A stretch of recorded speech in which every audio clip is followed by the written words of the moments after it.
Tell me if this sounds like you. You're having a really great day and you hop on social media for 5 seconds and all of a sudden your whole attitude changes. Suddenly you start thinking things like, wow, her stomach is so flat. I should really go to the gym. Or, dang, she has the perfect life with the perfect husband. I wish I could find someone. Today, we're talking about how you're making yourself negative through your social media and what you can do to change that. If you're new here, my name is Sarena Hess, and I help you grow in life. I also remind you that you were made for greatness. So, Instagram, Snapchat, YouTube, Facebook, we love them, right?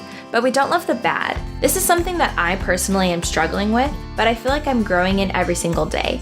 I would hop on the Instagram, and I'd feel pretty good about my day so far.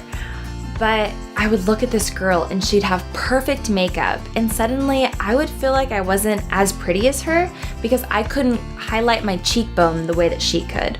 Or I'd see a trendy blogger and her whole wardrobe was perfect and fashionable, but I would feel like the clothes in my closet were ugly in comparison to hers. Social media is a beautiful and amazing thing, and I've used it in my life to meet a lot of new people. But with anything that's good, we have to be careful about the information and content we consume in our lives. Everyone that's on your newsfeed, you followed for a reason, whether to stay fit or because you like their hair. I mean, come on. Have you seen 𝐂𝐨𝐧𝐴's hair? But if following someone makes you feel negatively about yourself, even if that's not their intention, you have one of two options. Option number one, you need to unfollow them. I know that kind of sounds harsh, but if it's in your best interest and it helps you with your self-perception and how you see the world, you really should consider it.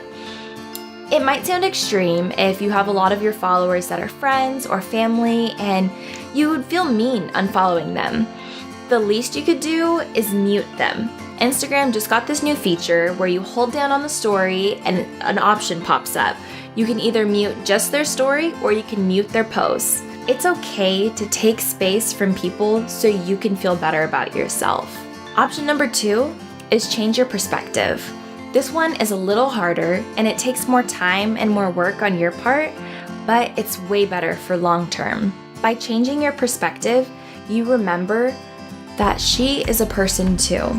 That girl in that Instagram square, she's a human too. She has bad days, been through hard things, and things don't always go her way. Of course, on Instagram, she's putting her best foot forward, but remind yourself of their humanness, okay?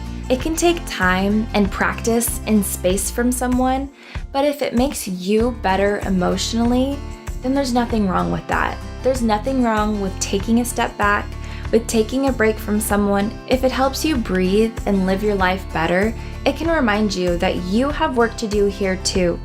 You were made for greatness also, not just her. You have a part to play in this world, and you can't live it if you're constantly comparing yourself to the person next to you. Social media really reminds me of this quote: "A flower does not think of looking to the flower next to it.